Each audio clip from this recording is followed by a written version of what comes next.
Thanks for the support as a channel member, Jacob Depew. That's right, Mrs Wearmouth. Today's the day. It's the big one. It's the competition everybody wants to win. It's the reason we started all this. We're off to Wembley. It's the Carabao Cup final. And I am actually more excited than I'm letting on. It's a trophy. I didn't expect to be in a final this season. We're probably going to lose. But imagine if we win. Home will be in Europe.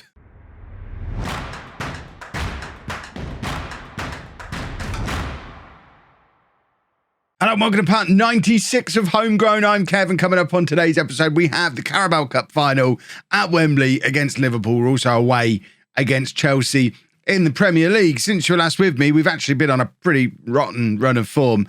Cup competitions aside, we seem to do all right in the Cups, although we did get knocked out by Burnley to really hammer home that we're not doing very well at the moment.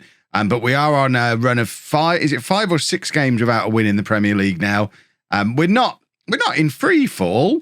We got a draw against Bournemouth, who are bottom of the league, or close to bottom of the league. Bottom of the league, it's not been going so well. I think it's because everyone's excited about Wembley. You do get this in Football Manager from time to time. When there's a final or a big game on the horizon, form just falls through the floor, and I'm hoping that's what we're seeing here.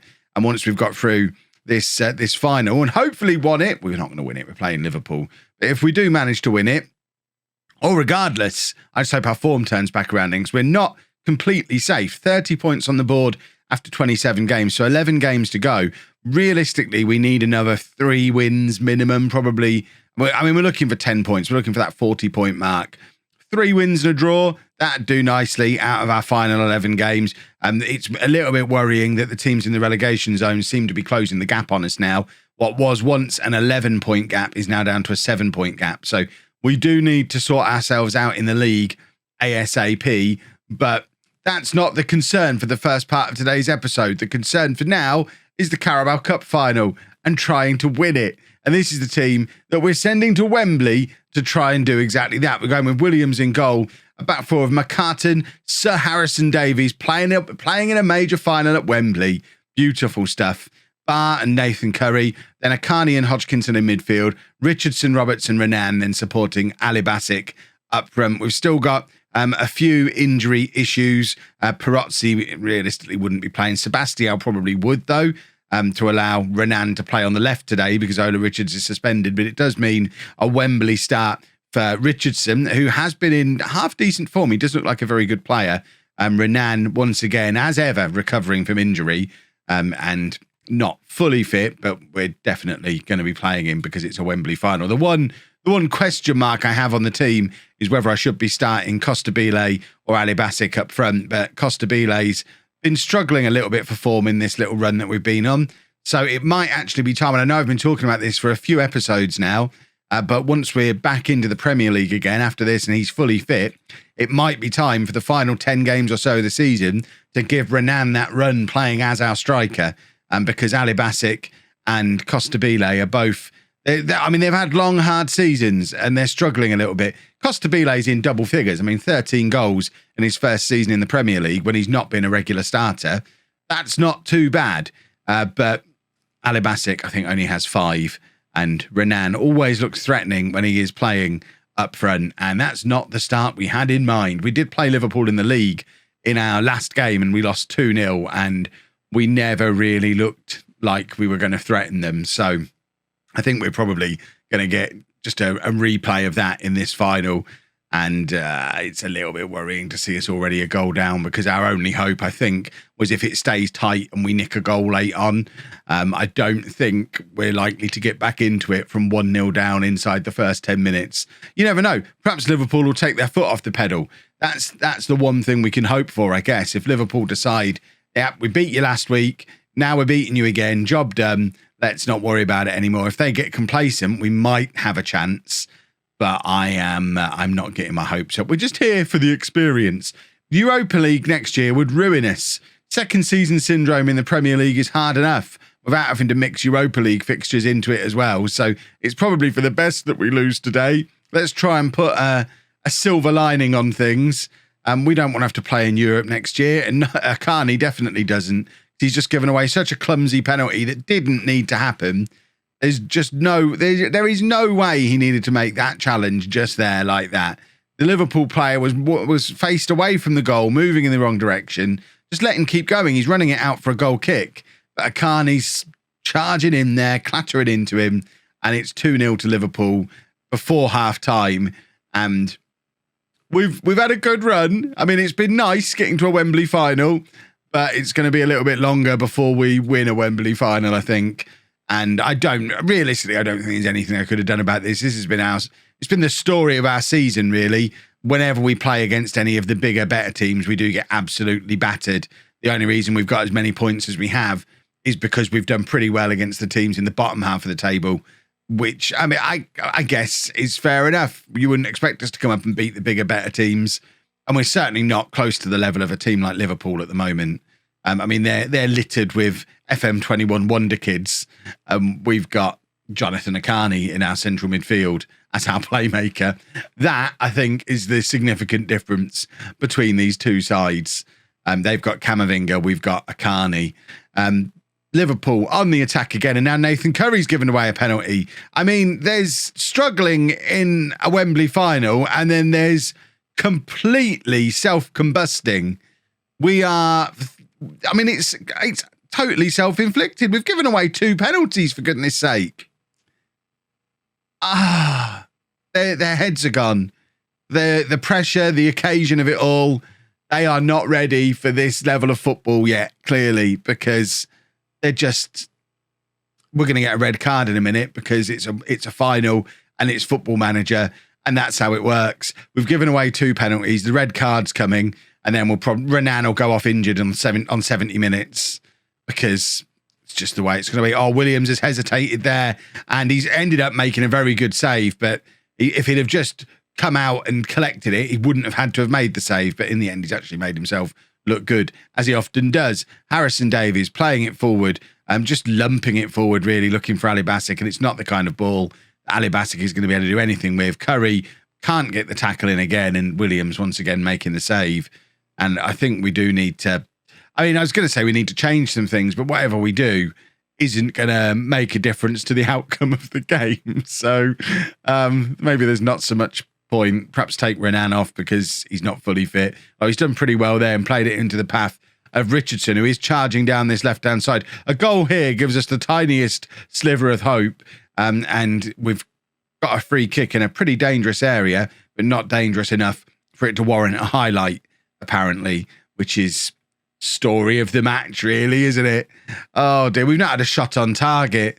We've come to Wembley and not had a shot on target. That is just sad. Right, we are going to take off Renan because we don't want to break him. We have to wrap him up in cotton wool quite a lot. We're going to take off Akani and put Ali Bassick back into the midfield and get Costabile on to just have a bit of a run around. And then Connor Roberts has had a terrible game, so we'll bring Blamplate on for him. And we'll see if this combination of players, with 20 minutes to go, when we've been rubbish, can at least get a shot on target. That is our goal for the final 20 minutes of this game. If we can get a shot on target, we'll be delighted. Liverpool have got an XG of 3.33 compared to our 0.41. And I don't think we're getting that shot on target that we so crave because we're not even going to get a highlight. We have been... Oh, we have got the shot on target. We got a shot on target right towards the end. It wasn't a highlight, but one did sneak onto the match stats. We'll take this as a victory because we don't... Why are we watching this? We don't want to see Liverpool lifting a trophy. That's hideous. We're potentially in trouble here, folks, because we looked utterly toothless there. We've now got to go away from home against Chelsea, knowing we've not won a league game for goodness knows how long. We've forgotten how to score goals. And we are potentially in trouble.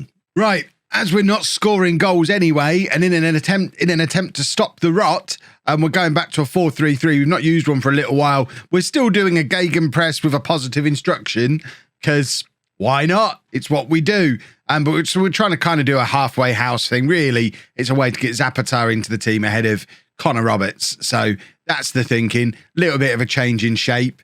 And we'll see how it gets on. We've got Williams in goal, a back four of McCartan, Davies, Barr and Curry.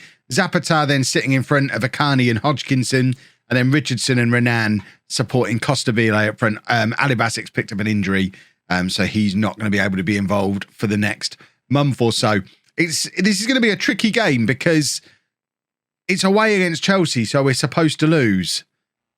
But we really desperately need to win a football match. Even a draw keeps our miserable run of consecutive defeats going. I think we have to kind of put the run of not consecutive defeats, consecutive matches without a win. And I think that's what we need to put out of our minds. Let's forget that it's been a while since we've won a game and try and get that draw. That would be a fantastic result. Costabile, he's used the outside of his foot there and hit the base of the post. I wonder if he just hits that like a grown-up, if he scores a goal there. But, he's our top goal scorer. We have to cut him a little bit of slack. If he thinks faffing about with the outside of his foot is the way forward there, then who am I to argue? Other than his manager, he needs to not do that again. Right, Chelsea have got the ball 15 minutes in. Where's Zapata? He's supposed to be stopping stuff like that from happening. I don't really see him, and I'm not sure the ball's crossed the line there. I need to look at this from the other angle. It never looks like it crosses the line. So Zapata's over here. I guess he's covering that guy, which I guess makes sense. It does just about cross the line and then spin out again. That was, well, I'll be arguing about that on Match of the Day later, that's for sure. But we're 1-0 down early on in the game again, and this is once again pretty troublesome for us because how important momentum and morale is. I talk about it all the time. It's so important in Football Manager these days. And once you get into a run of losing football matches, you keep losing football matches. And we've got Man United in 2 games' time. I don't see, even once we get the easier run of games back, we're going to be our morale's going to be through the floor. We're going to be so miserable and so bereft of any confidence that we might actually go into those games that are winnable against the teams around us and still continue to lose. And like I say, we are still very much in danger of being dragged into this relegation battle. We've only got 30 points on the board, it was lovely having 30 points when we'd played 25 games. But if we've still only got 30 points when we've played 32 games, we are in trouble. Richardson with the corner. Davies is there at the near post, but isn't able to find the target. It's always difficult with the outswinger for Davies. He does much better with a slam dunk corner. Davies lumping it forward for Costabile, brings it down nicely, goes past his man, shoots from range. He's trying too hard. He is searching for a goal and just trying a little bit too hard. He's snatching at chances. Like there, he's shot from range too early. When he had that defender for pace, he'd already pretty much gone round him. If he just keeps going, he's one-on-one with the keeper. But confidence, this is what I mean. Confidence is going in this team, and that is going to make it harder and harder to turn this nonsense around. Right. I don't know that there's anything I can do at this point. We're not going to get it back into this game. I could throw men forward, but if I did that, we're just going to concede more goals, whereas a 2-0 defeat against Chelsea, you can't see that. You can't say that's a terrible performance. But if we end up losing 4 or 5-0 because we've tried to get back into a game we're never going to get back into, I think that hurts us more. This is a lot. This is not me talking. This is not how I do football management. I think we've got to try and use our brains a little bit here. Right, we're going to bring Francis on. Nathan Curry's having a terrible day. Akani's having a terrible day. It's interesting, the 2 players who really struggled in the Carabao Cup final, struggling again today. And I'm semi-worried about them. Right, who's best to play central midfield out of Roberts and Blamplate? Blamplate. Let's get Blamplate on for Akani. He can go in there as the box-to-box midfielder. And then for the last sub, we'll take Renan off again because we don't want to break him. We always have to look after Renan. Get Onyango on there, and just we'll do a little bit of encouragement. If we grab a goal, if we get a goal back, then I might push Blamplate forward and go to the 4-2-3-1 and try and go for it for whatever time is remaining. But I think it's so unlikely that we grab the first that there's no point leaving ourselves exposed. I sound like a broken man. I don't know where I'm going to get my next win from. Oh, it doesn't rain, it pours, boys and girls. Everything was going so well yesterday. How has it come to this? I realised there wasn't an episode yesterday. I mean, last episode. I don't want to see it. Oh, dear. Oh, dearie, dearie me. Well, it's not all doom and gloom. We are not in the relegation zone yet. It is possible to turn this around. We need a massive, massive performance against Aston Villa in our next game. Kieran Hodgkinson grabs a goal back there for us to try and spare our blushes a little bit. Aston Villa are currently beating Tottenham. We're away from home against Villa in our next game. That doesn't bode well that they're beating Tottenham at home. I don't know how good Villa are. Where are Villa in the league? Villa, I still remember Villa as the villains who stole our wonder kid that we wanted in the summer. Oh dear, have we given away a penalty there? We've got to stop giving away penalties. So much of the current damage is self-inflicted. Why are we giving away penalties for nothing? I don't like it. Oh dear. Well, I guess we didn't go attacking and we conceded 4 goals anyway. So, note for future Kev, we might as well have gone attacking. Back to the 4-2-3-1 for Villa. We need to see where they are in the league. We need to inspect what we've got left. This could be a problem. So Villa. Let's just get through this. We were supposed to lose today. I can't be too mean to the boys. Villa are 14th. We're 15th. That is such a huge game. It's almost worth coming back for that. But I'm conscious of not making the season drag out too long. See, once we're past Manchester United, this is where we save the season if we've got anything left in the tank. Once the United game's gone, our run-in, we've got Southampton, Burnley, West Ham, Leeds, Brighton, Everton. Arsenal will be tricky, but Birmingham, we're playing all of the teams below us. There should be 3 wins left in this season. If we have a look at this, Southampton, where are they? I mean, it's asking a lot, but we could potentially beat Southampton. Let's write off all the away games. Leeds, Brighton and Everton. So Leeds are up there. Brighton are below us. Brighton and Everton we've got to beat. Birmingham away from home on the last day. We might have to go there and win to survive. I think we've got, it's doable if that doesn't become too much of a problem. If we do want to add a silver lining though, it's that we're about to sign the next Ronaldinho. If he gets a work permit, he won't get one now. The next Ronaldinho. That might solve our problem. If you've enjoyed that, please make sure you leave a nice big thumbs up on there for me. Subscribe to the channel for daily Football Manager videos. And thank you very much for watching.